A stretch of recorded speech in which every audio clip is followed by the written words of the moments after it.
আল্লাহ গো, আমার জীবন থেকে আরেকজন পছন্দের মানুষরে তোমার প্রিয় করে লইয়া গেলাম। জানি পৃথিবীতে কেউই চিরস্থায়ী না, সবারই একদিন তোমার কাছে চইলা যাইতে হইব। আমার জীবনে কেন জানি পছন্দের মানুষগুলা, কাছের মানুষগুলা বেশি দিন আমার কাছে থাকে না।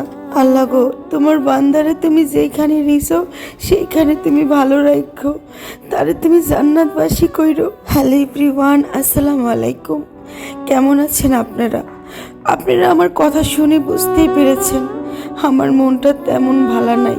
গতকাল রাত 9টায় আমার সবচেয়ে কাছের মায়ের মতো খালারে হারায় ফেলছি। আল্লাহর প্রিয় হয়ে গেছেন, দুনিয়া থেকে বিদায় নিছেন, আমাদেরকে ছেড়ে চলে গেছেন। এই মানুষটা সেই মানুষটা ছিল, যেই মানুষটা আমার বন্ধুর মতন ছিল। সেই যৌবন কাল থেকে আমার পাশে ছিল, বন্ধুর মতন আমাকে কত কিছু বুঝাইতো, শিখাইতো, আমারে একরকম সন্তানের মতন আগলাইয়া রাখতো। জীবনে যত কষ্ট, দুঃখ, যত যন্ত্রণা, দিন রাত 24 ঘন্টা একটা মানুষই কইতে পারতাম, যে মানুষটা আমারে বুঝতো, আমার কথাগুলো মনোযোগ দিয়ে শুনতো, আমারে ভালো পরামর্শ দিত। এমনকি যার কাছে কষ্ট কইয়া আমি একরকম শান্তি পাইতাম। আমার কষ্টগুলো না হালকা হইয়া যাইতো তার কেন জানি কইলে। কারণ কেউ যদি আপনার কথা মনোযোগ দিয়ে শুনে, সেই মানুষগুলারই নিজের মনের কথা কইতে ইচ্ছা করে। আমার খালাও ঠিক ওইরকম ছিল। আমার খালা দীর্ঘদিন ক্যান্সারে ভুগেছে। আসলে হঠাৎ করে খালাম্মার যখন শুনেছিলাম যে ওনার ক্যান্সার হয়েছে, আমরা কখনোই বিশ্বাস করতে পারিনি। যেহেতু আমার মামাও ক্যান্সারে আক্রান্ত হয়ে আমাদেরকে ছেড়ে চলে গেছে। 7 বোনের এক ভাই ছিল তিনি। আমার খালাদের ভিতরে সবাই দুনিয়া ছেড়ে চলে গিয়েছে, অল্প বয়সে চলে গিয়েছে।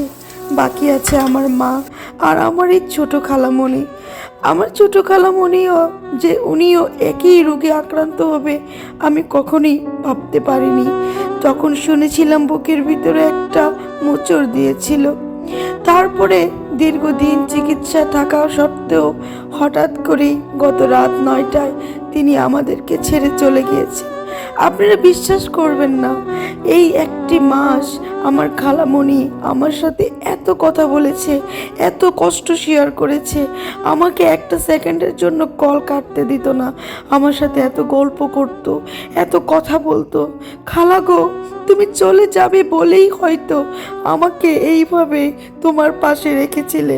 আমার সাথে তুমি দীর্ঘ সময় কথা বলেছিলে, আমার সাথে তুমি সময় দিয়েছিলে। এখন আমি কার কাছে বলবো আমার মনের কথা, কাকে আমার মনের কষ্ট শেয়ার করব? খালা গো, তুমি না বলেছিলে মায়ের অসুস্থের সময় মা চলে গেলে আমাকে বুকে জড়িয়ে তুমি মায়ের কষ্ট বুক করতে দেবে না। আজ তুমিই চলে গেলে আর মা হসপিটালে। আমি এই কষ্ট সহ্য করব কি করে? মায়ের অসুস্থতায় নিজে দুর্বল হয়ে গেছি, তার সাথে তোমাকে হারিয়ে ফেলছি। তোমাকে হারাবার ব্যথা সহ্য করতে নিজেই পারছি না। মাকে কি করে জানাবো তুমি পৃথিবীতে নেই? তুমি সবাইকে ছেড়ে চলে গিয়েছো।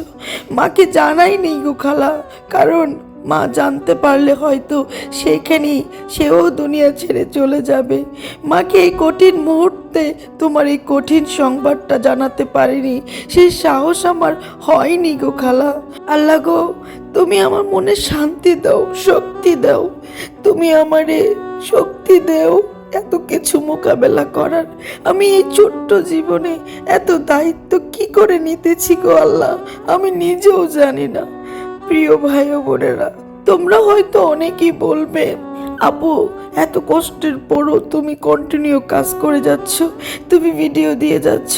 আমার বোনেরা, আমার ভাইয়েরা, এইটা হচ্ছে আমার কাজ, আমার চাকরি, এটা হচ্ছে আমার ডিউটি, এটা আমাকে করতে হবে পরিবারের জন্য। আমি কত কষ্ট বুকের ভিতরে চেপে রেখে, কত দুঃখ বুকের ভিতরে চাপা রেখে আমি আমার কাজটাকে করে যাচ্ছি। তোমরা কেউ এটা নেগেটিভ ভাবে নেবে না, সবাই আমাকে বোঝার চেষ্টা করবে আমি ভালো নেই। সত্যি গো, আমি ভালো নেই। আল্লাহ প্রত্যেকের মা বাবা, প্রত্যেকের পছন্দের মানুষগুলোকে, ভালোবাসার মানুষগুলোকে ভালো রাখুক। আজকের ভিডিওটা এই পর্যন্ত। ভালো থাকবেন।